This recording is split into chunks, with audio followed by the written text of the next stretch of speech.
स्वागत है आप सभी का अपने YouTube channel the vision science hub पे। पिछले क्लास में हम लोग कणों की त्रिज्या और यूनिट सेल क्या होता है, इसमें क्या रिलेशन है, इसको अध्ययन किए थे। आज जो है उसी श्रृंखला को आगे बढ़ाते हुए हम लोग को पढ़ना है कि पैकिंग इफिशियंसी, संकुलन क्षमता क्या होता है। और इसमें सबसे पहला लिया गया है सरल घनीय एकक कोष्ठिका के लिए संकुलन क्षमता, सिंपल यूनिट सेल के लिए। आप सभी को पता है कि सिंपल जो यूनिट सेल होता है उसमें अव्यय कण कोना पर होता है।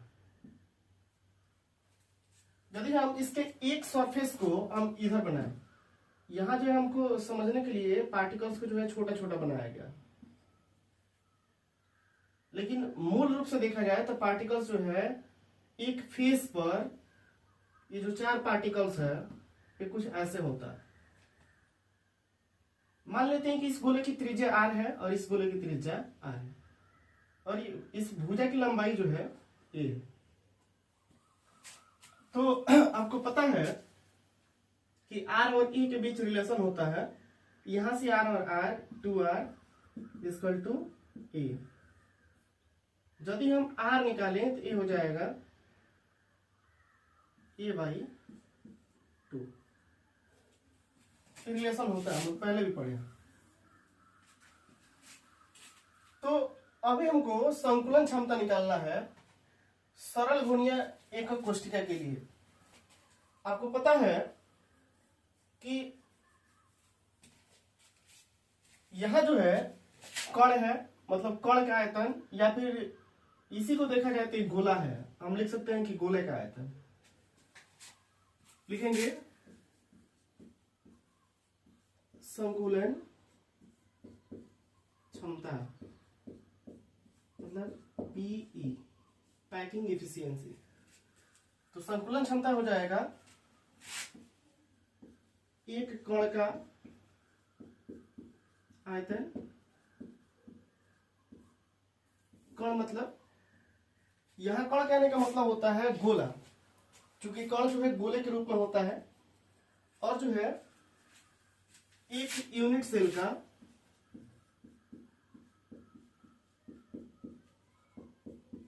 आयतन।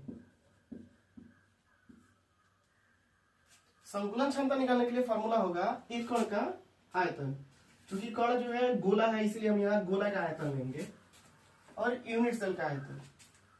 तो आपको पता है कि गोला का आयतन होता है 4/3 पाई r/3,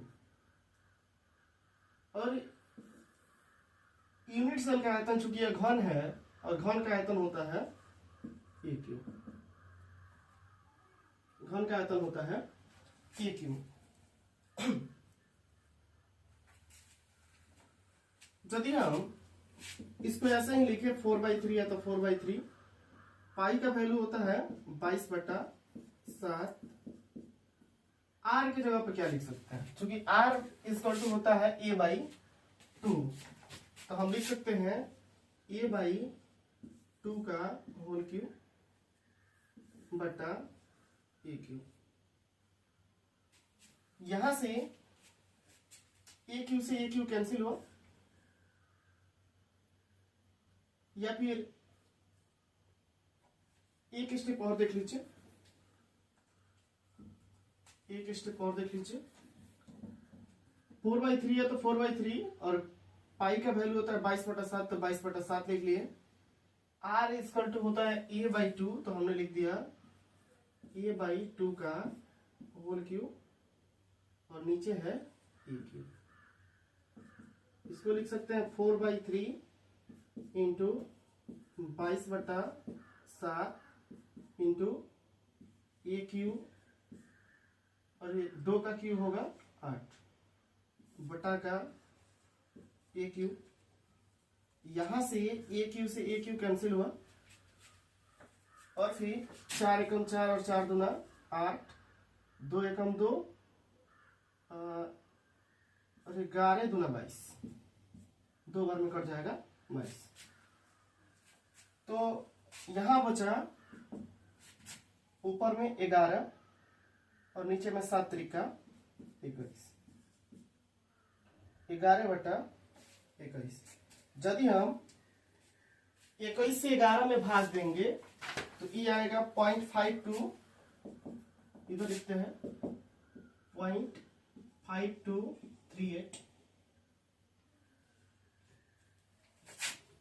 यदि हम 3 अंक तक राउंडिंग करें, छोड़े जाने वाला अंक जो है 5 से अधिक है, 8 है, तो इसके अंतिम अंक में जो है 1 अंक की वृद्धि हो जाएगी। हम इसको लिख सकते हैं 0.524। ये जो है पैकिंग इफिशियंसी निकल के आता है सिंपल यूनिट सेल के लिए 0.524। यदि पैकिंग इफिशियंसी का प्रतिशत पूछे, P% पूछे, तो क्या करेंगे कि 5.524 में मल्टीप्लाई कर लेंगे 100 से।